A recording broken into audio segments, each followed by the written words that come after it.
हमारे दरमियान खुदा के खादम पास्टर खालिद मौजूद है। मैं इन्हें दावत देता हूँ कि वो आए और खुदावन का जिंदा कलाम हम सबके साथ शेयर करें। खुदा के जलाल के लिए जोरदार तालियां।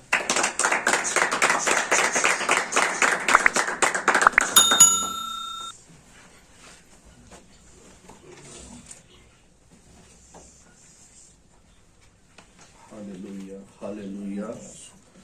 मसीह यीशु में आप सबकी सलामती हो।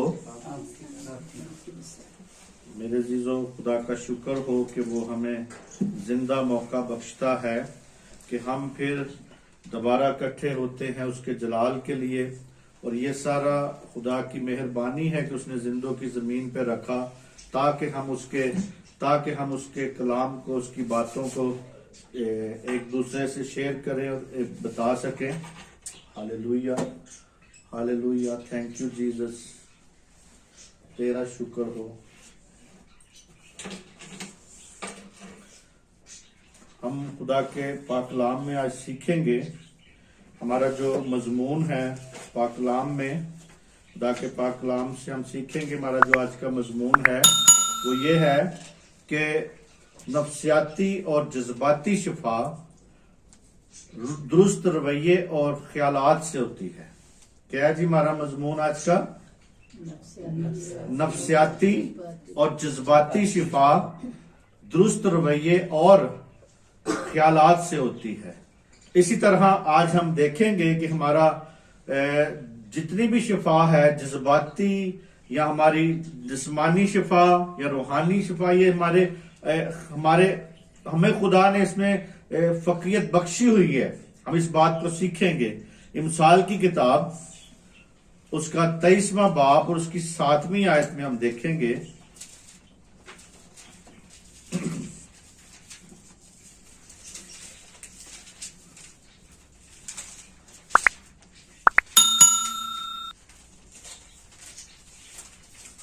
हालेलुया।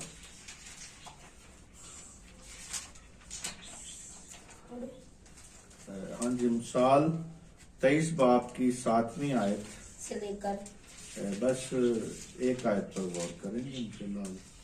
क्योंकि जैसे उसके दिल की अंदेशे हैं वो वैसा ही है। खुदा के हालेलुया। कलाम को पढ़े सुने जाने पर खुदावन की नहीं आगे नहीं आगे भी वो तुझ और वो तुझसे कहता है कि खा और पी, लेकिन उसका दिल तेरी तरफ नहीं। खुदा के कलाम के पढ़े सुने जाने पर हम सब की तरफ होते हैं। आमीन। खुदा का शुक्र हो। इसी तरह मेरे अजीजों, आज हम इस बात को सीखेंगे खुदा के कलाम में से कि खुदा के कलाम में इस बात को हमें बताया गया है कि जैसे तेरे दिल के अंदेशे वैसे तेरे लिए हो। यानी हमें इस बात को आज देखने की जरूरत है, समझने की जरूरत है कि खुदा का कलाम जो हमें सिखा रहा है, और इसी तरह हम इस खुदा के कलाम को देखते हैं कि जितनी भी बीमारियां जो हैं इंसान में जो होती है वो कुछ ज़हनी ख्यालात का नतीजा भी होती है। और यहाँ पे जो हमें खुदा का कलाम हमें सिखा रहा है, इस बात को हम इस बात को समझते हैं और जानते हैं कि हमें इस बात को जानने की जरूरत है कि खुदा के कलाम में जो खास बात हमें मिलती है वो यही है कि हमारी जिंदगी बदले, हमारी जिंदगी में शिफा का काम हो, हमारी जिंदगी में खुदा का जलाल जाहिर हो। और इसी तरह मेरे अजीजों, इंसान किसी न किसी बीमारी के लाहक है। यानी हर इंसान को कोई ना कोई बीमारी इंसान में आती है। कुछ कमजोरियों से आ जाती है इंसान की, कुछ सोच में इंसान की आ जाती है, कुछ एक हकीकत है कि इस बात को समझना कि बीमारी में जो है मुब्तला हो जाता है इंसान। एक दिन बंदा सोचता रहता है मुझे ये ना हो जाए, हो ना हो जाए, लेकिन एक दिन क्या होता है? हो जाता है। यानी मरीज की तकलीफ जो है उसके ज़हनी दबाव की वजह से और बढ़ जाती है। कई बार एक बीमारी को इंसान ठीक करने की कोशिश करता है, उसके लिए मेडिसिन खाता है, लेकिन उसके साथ दूसरी बीमारी भी क्या होती है? लग जाती है। और इसी तरह मेरे अजीजों ज़हनी और जज्बाती कैफियत में पैदा हो जाते हैं इंसान की। इसी तरह मेरे अजीजों अयूब के बारे में हम देखते हैं, अयूब की किताब उसका 3 बाब और उसकी 25वीं आयत देखेंगे हम।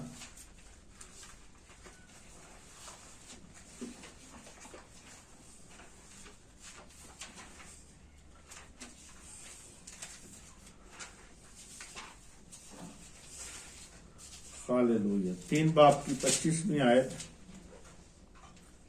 क्योंकि जिस बात से मैं डरता हूँ वही मुझ पर आती है, और जिस बात का मुझे खौफ होता है वही मुझ पर गुजरती है। हालेलुया।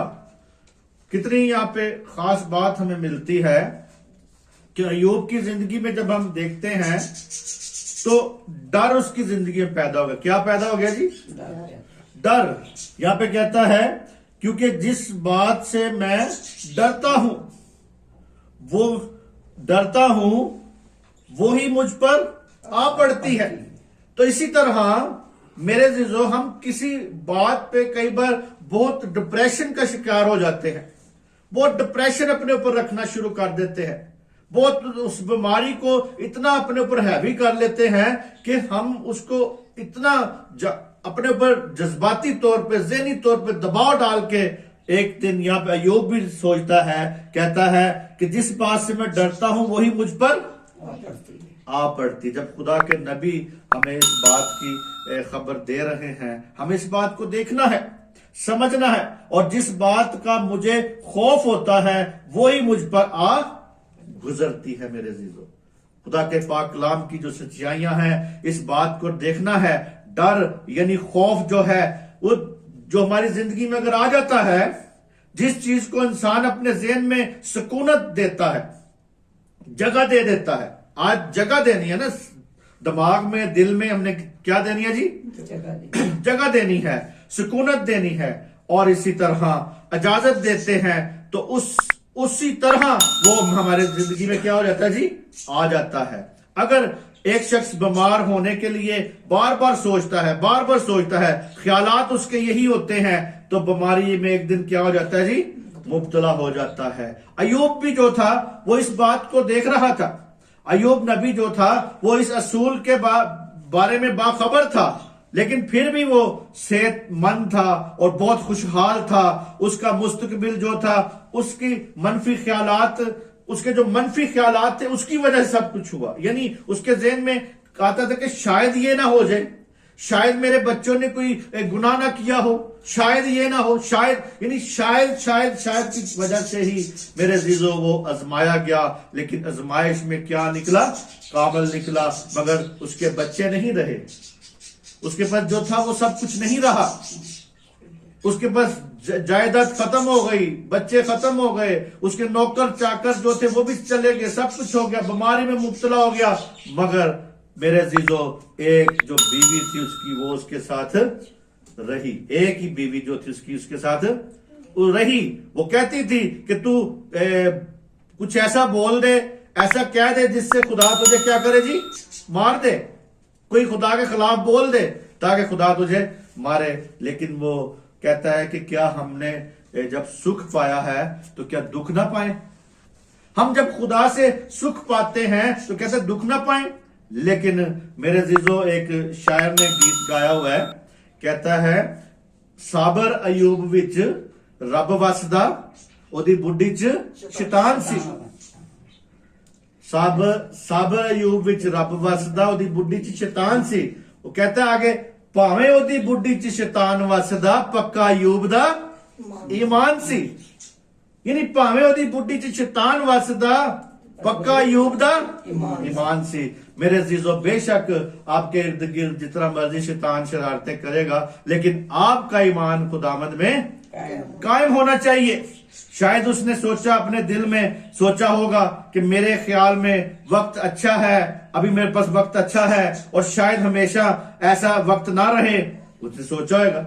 आज भी हम अपने मुस्तकबिल के बारे में सोचते हैं, आज मेरे पास नौकरी है, आज मेरे पास पैसा है, आज मेरे पास सब कुछ है, लेकिन मैं जब रिटायर हो जाऊंगा शायद मेरे पास पैसा ना हो, शायद मेरे पास नौकरी ना हो, शायद मेरे पास ये ना हो। लेकिन हम जब शायद करते रहते हैं, उसी वक्त ही खुदा से हम क्या हो जाते हैं जी, दूर होते जाते हैं, क्योंकि हम अपने ख्यालात में रहते हैं ना।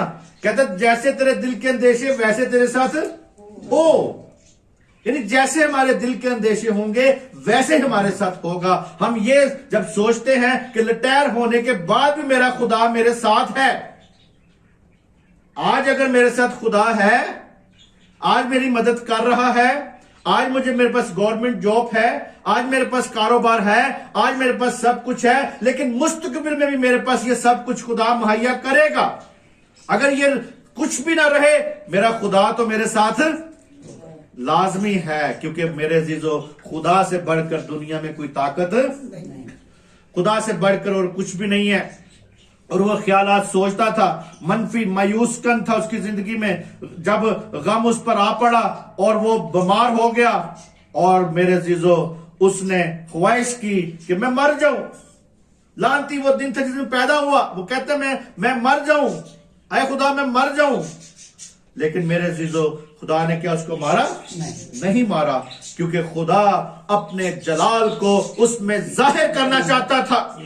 खुदा अपनी कुदरत को उसमें दिखाना चाहता था। खुदा आज भी हमारे अंदर कुदरत को दिखाना चाहता है, अपने जलाल को दिखाना चाहता है। इसी तरह मेरे अजीजों इस बात को समझे, खुदा अपनी कुदरत को हमारे से दिखाना चाहता है, हमारे बदनों से दिखाना चाहता है, हमारी सोचों को बदलना चाहता है, हमारे दिल के अंदेशों को बदलना चाहता है। और कहता है जैसे तेरे दिल के अंदेशे वैसे तेरे साथ हो। यानी नफ्सियाती और जज्बाती शिफा हमारे रवैये में है, दुरुस्त रवैये में, ख्यालात में होती है। और इसी तरह मिसाल देखें जरा 10 बाब की 24 आयत में खुदा का कलाम यहां पे हमें क्या सिखाता है। हालेलुया, थैंक यू जीसस, तेरा शुक्र हो। शीबा बल्ला रा रज़ीनी मनसना। 10 बाब की हाँ जी 24 आयत, हाँ जी पढ़ें बुलंद आवाज में। शरीर का खौफ उस पर आ पड़ेगा और साधकों की मुराद पूरी होगी। आमीन। हालेलुया, देखे कितनी यहाँ पे खास बात खुदा कर रहा है कि क्या कह रहा है जी, शरीर का, यानी शरीर का खौफ, जो कि शरीर का खौफ है। कहता है शरीर का खौफ उस पर आ पड़ेगा और साधकों की मुराद पूरी होगी। आज मेरे अजीजों हम इस बात को देखें, आज हम इस बात को सोचें कि आया हमारी जिंदगी में कि मेरे अजीजों हम क्या हैं, हम सादिक हैं या हम शरीर हैं? क्योंकि साधकों का यहां पे क्या रहा है, साधकों की मुरादें क्या होंगी जी, आपकी मुस्तकबिल की मुरादें भी पूरी होंगी, आपकी शफा की मुरादें भी पूरी होंगी, आपकी जिंदगी में एक कुदरत खुदा दिखाना चाहता है और बताना चाहता है। और इसी तरह मेरे अजीजों वो कहता है कि जो शरीर का खौफ उसी पर आ पड़ता है। शरीर हर वक्त खौफ ज्यादा रहते हैं, शरीर हर वक्त अपने मुस्तकबिल के बारे में खौफ ज्यादा रहते हैं, शरीर हर वक्त सोचते हैं हम क्या खाएंगे, क्या पिएंगे, क्या करेंगे, क्या हमारे साथ होगा। मगर मेरे अजीजों खुदा है जो साधकों की मुरादों को क्या करता है जी, पूरा करता है। और इसी तरह अयूब ने महसूस किया था कि जो चीजें मेरे पास हैं, मेरे यानी उसने दिल में बिठा लिया था, यानी चीजों का खौफ उसने अपने दिल में बिठाया और वही चीजें उसकी जिंदगी में आ गई, यानी जिस चीज को उसने खौफ बिठाया अपने अंदर, वही खौफ उस पर आ पड़ा। और इसी तरह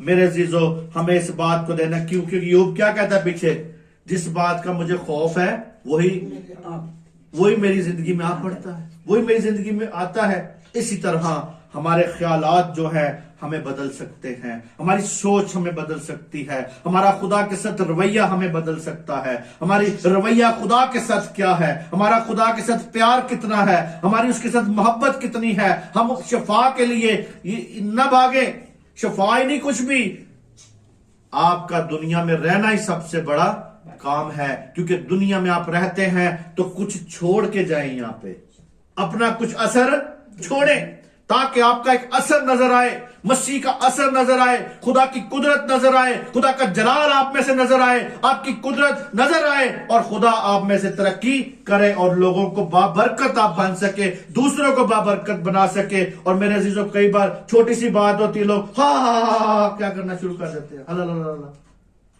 वो डर गए, एकदम डरना शुरू कर देते हैं, ओ भाग जो, छुप जो हो। नहीं मेरे अजीजों, खुदा बहुत बड़ा है, खुदा की कुदरत बहुत बड़ी है।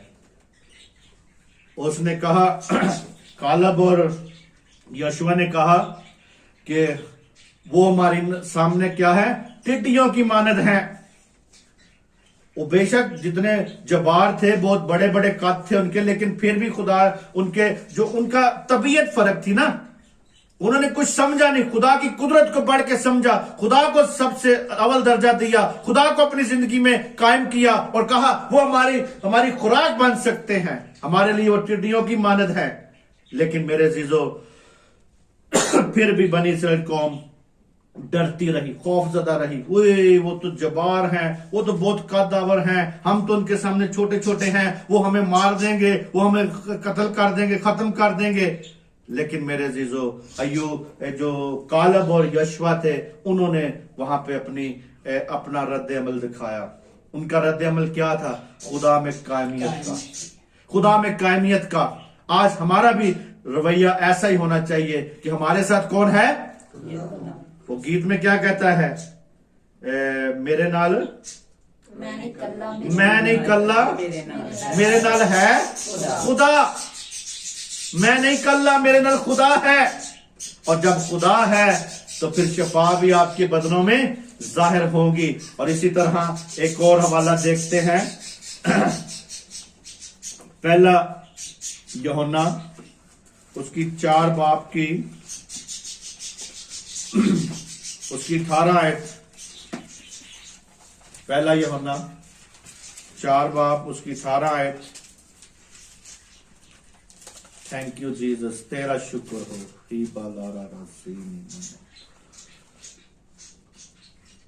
सेठ जॉन पढ़े जरा ऊंची करके।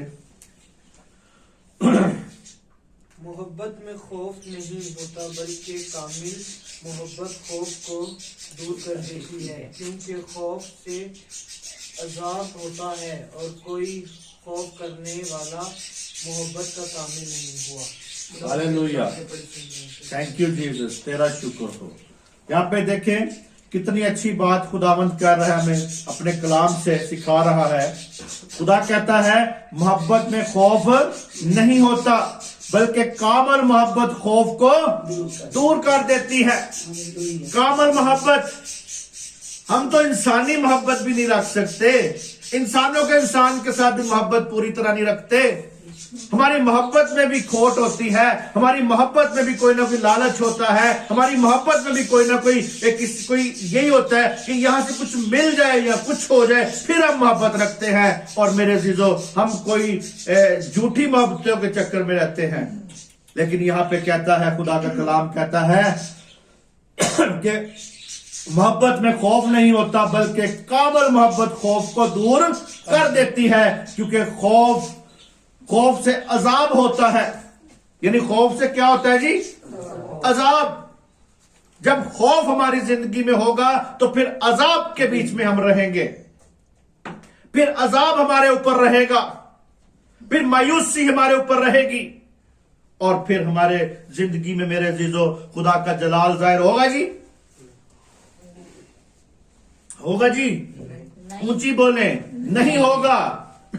और इसी तरह वो कहता है कि कामल मोहब्बत खौफ को दूर कर देती है, क्योंकि खौफ से अजाब होता है, और कोई खौफ करने वाला मोहब्बत में कामिल नहीं हो सकता। अगर आज आपके अंदर मोहब्बत, अगर आपके अंदर मोहब्बत है और मोहब्बत में खौफ है, तो फिर आपकी कामल मोहब्बत खुदा के साथ नहीं है। अगर कामल मोहब्बत आप करना चाहते हैं, कामल मोहब्बत खुदा के साथ करना चाहते हैं, तो मेरे अजीजों अपने अंदर से क्या कर दें? खौफ को दूर कर दें।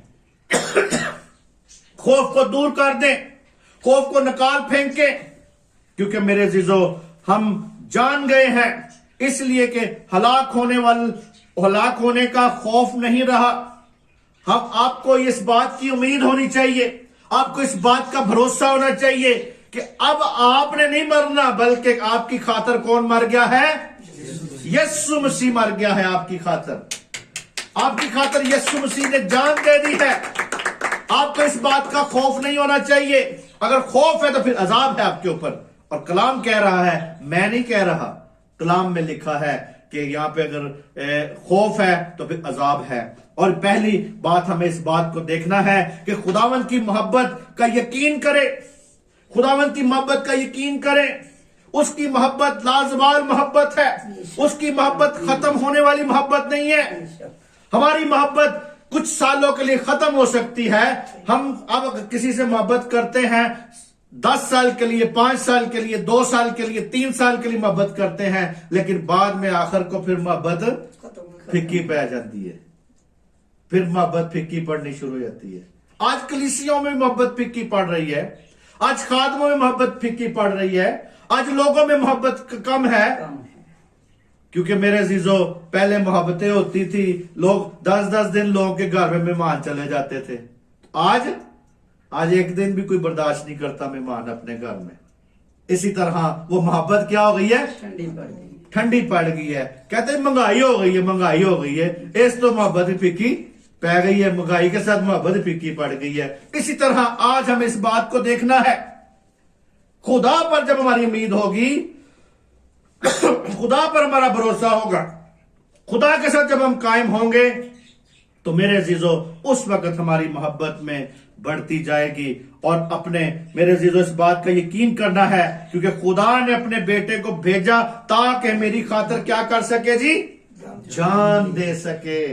इस बात का हमें यकीन करने की जरूरत है, इस बात का हमें भरोसा करने की जरूरत है। और दूसरे नंबर पर इस बात को ज़हन में रखें अपने कि मैं जानता हूं कि वो मुझसे मोहब्बत रखता है, क्योंकि वो इसलिए इस वक्त मेरे अंदर सुकूनत करता है। इस बात को भी जाने कि वो मेरे साथ क्या करता है जी? मोहब्बत करता है। इस बात को जाने और कहें कि वो मेरे अंदर क्या करता है? सुकूनत करता है। क्योंकि वो कहता है अब खुदा हाथ के बनाए हुए घरों में नहीं रहता, बल्कि आपके दिलों में बसना चाहता है, आपके दिलों में रहना चाहता है। उसका यही मकसद है कि मैं तुम में चलूं फिरूं खाऊं पीऊं, मैं तुम्हारे साथ रहूं। इस बात का यकीन करें कि वो मेरे अंदर बसता है। जब आपको रूह कुदस मिल जाता है, पाक रूह आपको मिल जाता है, तो फिर वो आपके अंदर बसेरा कर लेता है। मेरे अजीजों आज इस बात को जान ले कि पाक रूह के वसीला से, रूह कुदस के वसीला से वो हमारे अंदर सुकूनत करता है। और मेरे अजीजों तीसरी बात भी हमें गौर कर तलब होनी चाहिए कि हमें आपको यकीन होना चाहिए कि मैं पूरे इत्मीनान के साथ और बगैर किसी खौफ व खतरे के मुस्तकबिल का इंतजार करता हूं। यानी वो मेरा इंतजाम कर सकता है, हमें इंतजार करने की जरूरत है, खौफ का नहीं। यानी इत्मीनान करना चाहिए बगैर किसी खौफ के। किसका जी? बगैर किसी खौफ के करना चाहिए, ताकि हम उसकी किसी खतरे की वजह से या मुस्तकबिल के बारे में खतरा न देखें। आप ये ना कहे कि मेरी जॉब खत्म हो जाएगी, मेरे पास कारोबार नहीं है, मेरे पास ये नहीं है, मेरे पास बिजनेस नहीं है, तो मुझे खुदा कहां से मैं खाऊंगा, कहां से पीऊंगा। मेरे जीजो अभी आप देख के सारे कारोबार बंद हैं। बाहर के मुल्कों में भी कारोबार बंद है, कई पाकिस्तान में बहुत से कारोबार बंद थे, लेकिन अभी कुछ खुलने शुरू हो गए हैं। लेकिन खुदा ने कोरोना में, बीमारी में, इस बीमारियों में क्या लोगों को छोड़ दिया? नहीं, बल्कि उनकी जरूरतों को पूरा किया, उनकी पेट की आग को बुझाया खुदा ने। भूख लगी हो तो क्या होता है जी? पेट में आग लगती है जी। पेट की आग को खुदा क्या करता है? आपकी बुझा देता है। भूख हमारे अंदर सबसे ज्यादा ना, भूख देखें, कारोबार हो या ना हो, रोटी खानी है। इसीलिए तो यीशु ने वादा किया था, रोटी कपड़ा मकान मैं दूंगा तुम्हें। लेकिन मेरे अजीजों, आज वही नारे को दूसरी दुनिया में हम देखते हैं, पार्टियों ने यह नारा बना लिया। ये नारा यीशु मसीह का था। वो रोटी भी देता है, कहता है कि मैं वो रोटी हूं जो आसमान से उतरी हूं। फिर कहता है कि कपड़ा यानी वो पोशाक देता है, रूह कुदस की लिबास देता है हमें। और फिर वो ये भी कहता है कि मकान, मैं बाप के पास जाता हूं, तुम्हारे लिए क्या करता हूं, मकान तैयार करता हूं, मैं वहां पे तुम्हारे लिए जगह तैयार करता हूं। मेरे बाप के पास बहुत से मकान हैं, अगर ना होते तो मैं कह देता नहीं है, लेकिन वो हमारे लिए मकान भी तैयार करता है। आसमान पे बैठा हमारे लिए मकान तैयार कर रहा है। जब वो आएगा, रैप्चर होगा, तो हम जिंदा उठाए जाएंगे और वहां पे अपने अपने मकान में चले जाएंगे। मेरे अजीजों, रोटी, कपड़ा, मकान का नारा तो यीशु मसीह का था। ये अगर हम दुनिया में लोगों को, पार्टियों को देखते हैं, अगर वो नारे लगाते हैं, वो आज तक रोटी, कपड़ा, मकान दे नहीं सके। यीशु मसीह है जो रोटी सबको दे रहा है। यीशु मसीह है जो पाक रूह का लिबास सबको दे रहा है। यीशु मसीह है जो आसमान पे मकान भी देगा हमें। इस उम्मीद पे हम हैं कि हमें जाके मकान मिलेगा। मेरा मकान भी तैयार हो गया है, आपका मकान भी तैयार हो गया है। जितना आप खुदा के साथ चलते जाएंगे, उतना आप खुदा की तरफ जब आ जाएंगे, तो आपका मकान उसी दिन ही शुरू हो जाएगा। अभी आप किश्तों पे मकान लिया हुआ है ना, आसमान पे क्या किया जी हमने, किश्तों में मकान लिया। कितनी दुआ करते जाएंगे, ऊपर ईंटें लगाते जाएंगे, जितने खुदा के साथ बढ़ते जाएंगे, ऊपर हम काम करवाते जाएंगे। मजदूर लगे ने, उतने काम कर रहे हैं। इसी तरह मेरे अजीजों, इस बात को समझें और कहें, जो लोग खुदा से खौफ खाते हैं, खुदा की मोहब्बत उनकी जिंदगियों में काम नहीं करती। खुदा से खौफ नहीं खाना, खुदा से मोहब्बत करनी है। कई बार लोग खुदा से खौफ खाते हैं ना, क्योंकि वो गुनहगार होते हैं।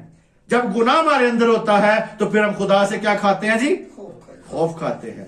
जब हमारे अंदर गुनाह नहीं होगा, तो फिर हम खुदा से क्या करेंगे, मोहब्बत करनी शुरू कर देंगे। इसी तरह मेरे अजीजों, हमें खुदा से इतरामन, जैसे हम बाप बेटे से इतराम से खौफ में रहता है या उसका इतराम करता है, तो उस तरह का हमारा बाप का रिश्ता होना चाहिए कि हम अपने माँ बाप की इज्जत करते हैं ना जी। कलाम में कि लिखा है, खुदा कहता है अपने माँ बाप की क्या करो, इज्जत करो। उसी लिहाज से हम इज्जत भी करते हैं उनकी। तो इसी तरह आज हमें इस बात को समझना है, ताकि मेरे अजीजों हमारी जिंदगियों में खुदा का जलाल जाहिर हो। और इसी तरह वो कभी तौबा करके ना उसके पास आए और ना गुनाहों की माफी मांगी उन्होंने। मेरे अजीजों, इसी तरह आज हम इस बात को देखें, हमको गुलामी की रूह नहीं मिली। हम देखते हैं कलाम में, पढ़े नहीं जरा, रोमियो 8 बाब उसकी 15 आयत में यहां पे लिखा है खुदा के कलाम में, hallelujah, thank you Jesus, thank you Jesus. क्योंकि तुमको कलामी की रूह नहीं मिली जिससे फिर डर पैदा हो, बल्कि ले पालक होने की रूह मिली है, जिससे हम अब्बा यानी ऐ बाप कहकर पुकारते हैं। हालेलुया, आमीन, आमीन। खुदा के पाक कलाम के पढ़े सुनने पर खुदावंद की बरकत हो। यहाँ पे मेरे अजीजों, हमने इस बात को देखना है कि 8 बाब की 15 आयत में यहाँ पे कहता है कि हमें किसकी रूह मिली है जी, क्योंकि तुमको गुलामी की रूह नहीं मिली जिससे फिर डर पैदा हो, बल्कि ले पालक होने की रूह मिली है, जिससे हम अब्बा यानी आए बाप कहकर पुकारते हैं। यानी गुलाम की जो हैसियत है वो खौफ की जिंदगी है। गुलाम अपने मालिक के सामने हर वक्त खौफ में रहता है। इससे पहले मैंने एक मैसेज आपको बताया था, सुनाया था कि खुदा हमें क्या बनाता है, दोस्त बनाता है, गुलाम नहीं बनाता, दोस्त बनाता है। और यहां पे भी हम इस बात को देखते हैं कि हमें गुलामी की रूह नहीं दी उसने, बल्कि मेरे अजीजों खौफ जो है तबाहकिन है। खौफ जो है तबाह कर देता है हमारे जहनों को भी और जिस्म को भी। जिस्म की सेहत भी खराब करता है और ज़हनी तौर पे भी सेहत को खराब करता है, खौफ करता है। और मेरे अजीजों, खौफ हो तो लोग रोटी भी नहीं खाते या कोई किसी का मर जाए या कुछ हो जाए फिर भी रोटी नहीं खाते। खौफ असल में अपनी मौत याद आ रही होती कि मैं कदों मरना में। बंदा उथे एवं नहीं आंसू कटदा जाके जनाजे उत्ते, असल अपनी बात हो रही होती कि मैं कदों इस दुनिया जाना है। अपना फिक्र हो रही होती, अपनी फिक्र पई होती है। इसी तरह सेहत तबाही का बायस होता है, हमारी सेहत क्यों तबाही का बायस बन जाता है। यीशु मसीह ने नसीहत की हमें, उस नसीहत के बारे में देखते हैं। यह लूका की इंजील 18वां बाब की 50 आयत, आखिरी आयत देखते हैं हम।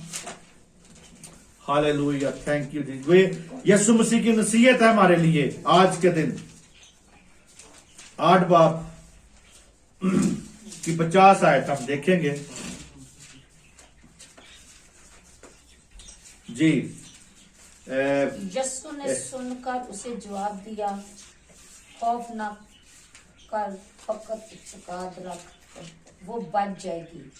और घर में आमीन। एक ही आयत सर हम देखेंगे। यहां पे कहता है यीशु ने सुनकर उसे जवाब दिया कि खौफ ना कर, खौफ ना कर, फकत क्या कर। ये नसीहत है आपके लिए, मेरे लिए, सबके लिए, दुनिया के लिए, जो सुन रहे हैं उनके लिए भी ये क्या है जी, नसीहत है। कि कहता है यीशु मसीह के पाक अल्फाज मुंह से निकले हुए, कहता है खौफ ना कर, फकत इत्काद रख, वो बच जाएगी। यानी खुदा के पास जो आता है वो बच जाएगा। खुदा यीशु मसीह के पास जो आ जाता है वो बच जाएगा।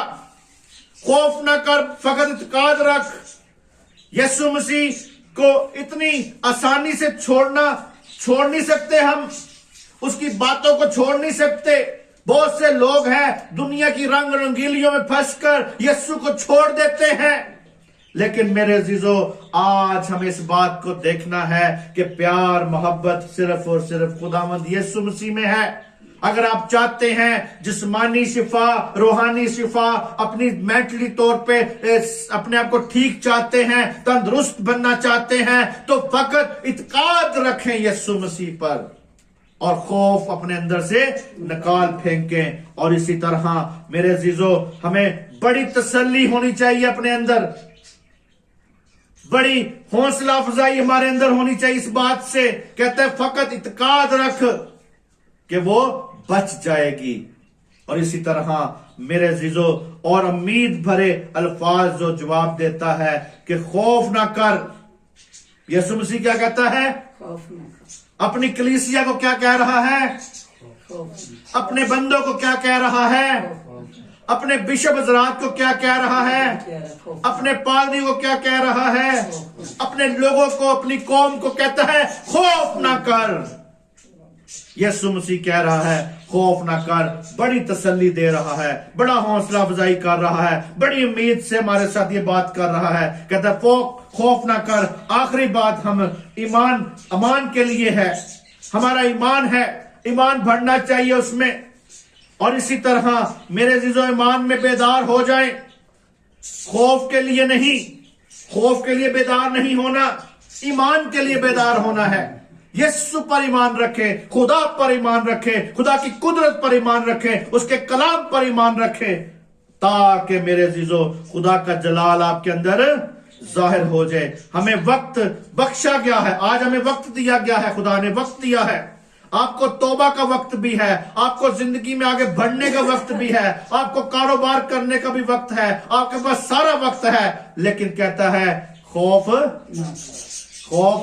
ना कर। और मुस्तकिम हमें चाहता है उसका खौफ हमारे अंदर से निकल जाना चाहिए, ताकि हम तबाह के ना हो जाएं। ताकि मेरे अजीजों, कहता है जैसे तेरे दिल के अंदेशे वैसे तेरे साथ हो, वैसे ही तेरे साथ हो।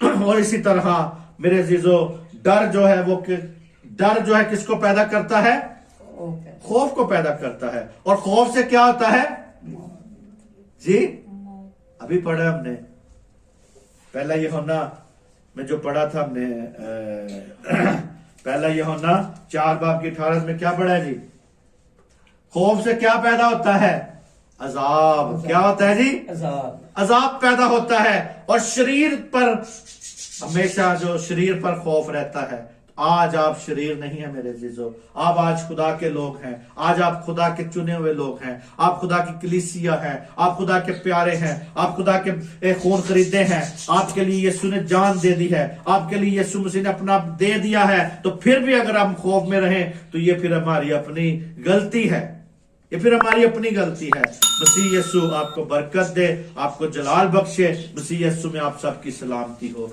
खुदावंद आपको बरकत दे। आमीन।